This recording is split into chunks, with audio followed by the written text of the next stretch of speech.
jidka wadada dheer ee isku xidha gobolada Sanaag iyo Togdheer waxay ahayd waxqabadka kaliya la taaban karo ee bulshada gobolkani Sanaag ay ka tirsanayeen xukuumadii kala dambeeyay ee xisbiga kulmiye inkastoo raxmadeebe oo xoogan ka daayay deegaanadan wadadu marto qadar bana dhacay haddana iminka jidkan dheer ee la magacbaxay Silaanyo Road waa mid si weyn u burburay way ku cadiban yihiin gaadiidka kala duwan ee iskaga kala gooshi jiray gobolada Togdheer iyo Sanaag deegaanada Tuurarka iyo Wardheer ayaa meelaha sida weyn uga burburtay wadadani telefishinka bulsho halkaasi gaadhay maalnimadii maanta ayaa kula kulmay rakaab tiro badan oo gaadiidka ay saarnaayeen halkaasi ku cadiban yihiin muddo dheer dhismaha wadadan oo farsamo xumo xoogan iyo taxadar dhanka shaqaalaha gacanta ku haya ay ka muuqato ay rakaabka kala duwan ee aanu halkaasi kula kulanay waxay gaabis dhanka wadada ku eedeeyeen xukuumadda iminka dalka ka jirta iyo mas'uuliyiinta dhismaha wadadani gacanta ku haya ayaan 20 cisho barta ku xanibnayn markaas annagaaba faraha iyagu la tagnay oo dhagax weyn oo la xadlay waa taa gawaadhidii ku yeeshay wadada dawlad iyo cagafyo iyo waxba ma hayno ilaa iyo Ramadaan noocaasay waanu ku jirnay ilaa garadag ilaa meesha la yiraahdo Tuurka inta waxa waran bad biya baabuurtii soo baxday Ramadaantii ayaa ku jirta wax dawladda iyo wax dawladda hoose iyo wax dawlad dhexe oo meesha timi oo ka wareershay ma jirto iminka saacadan aan taaganahay waxaan sameeynaa birish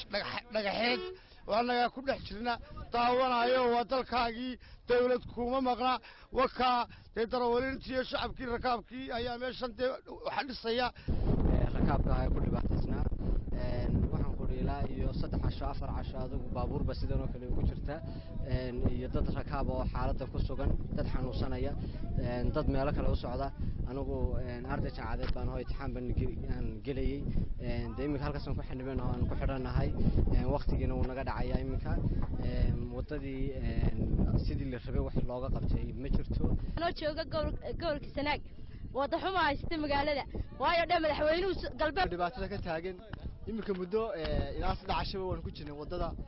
waxaan u sheegaynaa xukuumadda uu hogaamiyo mudane Muuse Biixi Cabdi inuu wax qabad weyn ka qabto gobolka waxaan leeyahay Silaayo kama dambeyn Silaayo dabadii kama dambeyn waxaan leeyahay wadada wax laga qabto aan leeyahay wassalaamu calaykum warahmatullahi wabarakatuh halkan waxa ka jirta dhibaato badan oo biyiba wadanka xidhay wadadii way rawaxday oo way baabaaday madaxweyne Silaayo kama dambeyn wadadii maalintii uu madaxweynuhu uga tagay meesha isku soo wada xooriyo ilaa maalintii uu talada dalka la wareegay madaxweyne Muuse Biixi Cabdi wax qabad ma qarsoome wuxuu xoog badan saaray sidii loo dhameystiri lahaa jidka wadada dheer ee gobolada Sanaag iyo Togdheer tabadelkeedana waxa wax qabadkii madaxweyne Muuse Biixi Cabdi tacab qasaar ka dhigay mas'uuliyiinta kala duwan ee madaxweynuhu igmaday inay si wanaagsan u dhameystiraan